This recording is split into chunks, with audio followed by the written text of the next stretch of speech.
But I cannot go, hey guys, this is north, ollie ollie income free, let's go. And then have a couple of you go, I think it's this direction. And you take off and run. You take a couple of your friends with you. And all of a sudden we're confused, we're all over the place. In fact, your idea might actually be better than mine, but it's still a problem because now you've created some dysfunction amongst the organization. Somebody has to know, and all of you are in a leadership position, whether you know it or not, whether you're the top person or you're in the middle or whatever it is. If you've got people working for you, your job is to take the information and disseminate it down, translate it so everybody knows this is north. It's not going to change. And we need everybody to go in that direction. If we don't do that, we're going to be confused. This reminds me of one of my all-time favorite bands. You guys know who this is? U2. Yeah. One of the biggest bands on the planet. I will not embarrass anybody, I swear. Out of this entire group, is there anybody in here who has never heard of the band U2? Never heard of them?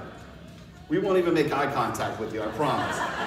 Everybody in here knows who they are. They're the biggest band on the planet, right? But it happens every once in a while. So everybody knows who they are. Awesome. My question is, who is this guy and this guy?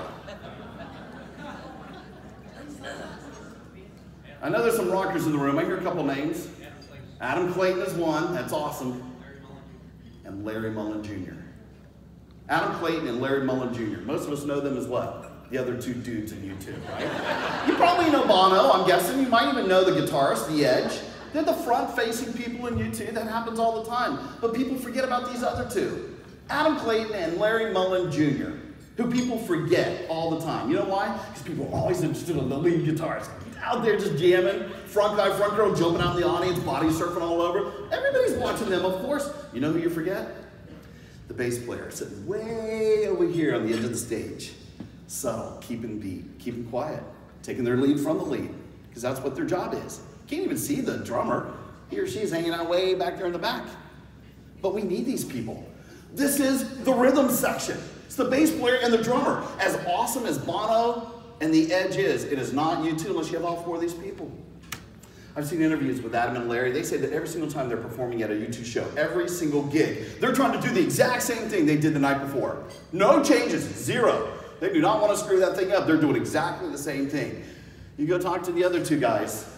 Oh no, they don't want to do the same thing. They want to mix it up, make it fun for them.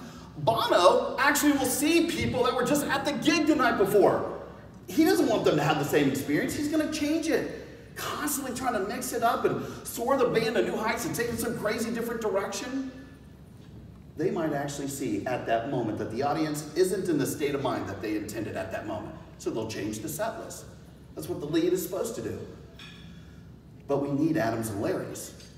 Everybody has a part to play in the band, and that's the message. When you can go back to your community and get the lowest line level, whatever that is to you. I even hate using the language, but the reality is, in my world, it was probably the housekeeper or the dishwasher or the busser doing physical stuff that I could never do. These guys are rolling with sleep. They do that all day long, but when they can understand their role in the organization and where we're going and where north is, you don't have to keep telling them where north is. They're heading that way and they're taking their friends with them. They're not complying, they're committing because they're in love with the organization. They got a bad crush on us.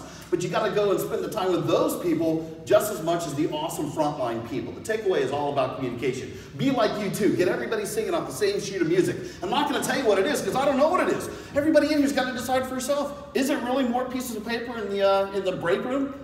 If you want. Are you allowed to text your employees, your team members? Sure, if you can, if you're allowed to do that. Is it more video? Is it more e-learning? Yeah, yes, and it's all of it. I don't think you can ever over-communicate. Probably the best ever is actually sitting down and talking to people on an individual basis. Knowing what they're about, knowing their kids, knowing their hopes and fears, what's going on in their world, how can you help them, how can you remove obstacles? Is that painful for us as leaders? Totally. Because you know what happens when you ask people questions? They talk back. You know, hey, how was your weekend? No, too late. They're already ready to have a conversation. There goes 15 minutes of a, somebody's going to just yak the whole time, and it's probably some of the best time you could ever spend because they're the ones who are actually out there doing the work. This is all about communication. My answer is you ought to figure out as many ways that you can share information liberally to get people to focus on the things we're looking for, including sharing the financial data. There's nothing wrong with that. This is all about collaboration and communication.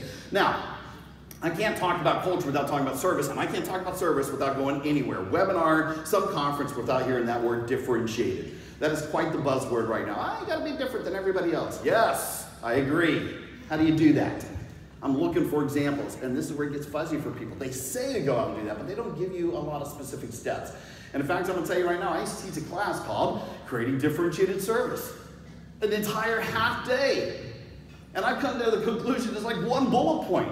I'm giving you the truncated version here. There's only one thing that I can think about that absolutely produces differentiated service, and it's this right here. You have to have everybody in your team to provide something that is personalized, customized, individualized with every single person you come into contact with, whether it's the resident or the family member, to ultimately have them create an emotional attachment that they can't fathom not having you somehow in their life. Even at a moment where it's end-of-life care, where it's memory care. Now there might be stuff that I'm talking about up here, because maybe it's a little bit unusual, you know, because I talk in some grandiose terms. Sometimes I talk at 30,000 feet. I hope that's okay with you. I guarantee you that I'm probably a little bit too much for people. There are some of you in here right now that if I did a survey, some of you are going to go, dude, it's a little bit too much. Can you pull it back? You got it, not a problem. I'll teach about 75% of the way I'm doing it right now. You know what someone's going to say in that group? You're a little bit too loud for me, man. Can you pull it back a little bit? You got it, not a problem. Now I'm down here teaching the same stuff that every other jackwagon teaches out there. I'm not interested in middle of the road stuff. I'm interested in trying to get people to suck up to something that's a little bit more grandiose. And it doesn't have to be over the top and loud and crazy. It can be quiet and subtle and cool. There's different sides in my mind of rock and roll, and I translate that into any business. But the reality is, you know, if you want differentiated service, you have to treat people different. Personalized, customized, individualized experience. And in their mind, they're going, I gotta have more of that. I want that. I want more of that. How do I get that? That's what they're thinking in their head. When I started at Hard Rock, I was not a manager. I was a staff member. I was a host. I'd worked at Olive Garden for 3 years, so I had a little bit of some skills. I thought, hey, I just want to be a well-paid host. I don't want to be a bartender. I don't want to be a server. I want to stand up front and touch all the people that are coming into this Hard Rock. And I loved working. It was in the Orlando Hard Rock, the original building that was there, for those of you that even know that area. We pumped about 7,000 people a day through that thing, doing $35,000 hours.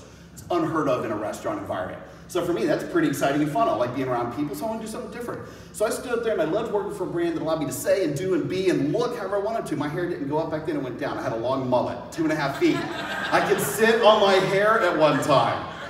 It was so cool to me, but apparently it wasn't cool for a long time. But I cut all that off and went up, this is easy now. But I stood up there and I said, I'm gonna hang out with these 7,000 people. Now I am absolutely gonna do the stuff that my trainer and my manager said. I'll start with the spiel. Hi, welcome to Hard Rock. Smoking or non-smoking? You're not even allowed to say that anymore, right? But I had like my 3 or 4 things that you had to do. But then right behind it, I'm looking to do that.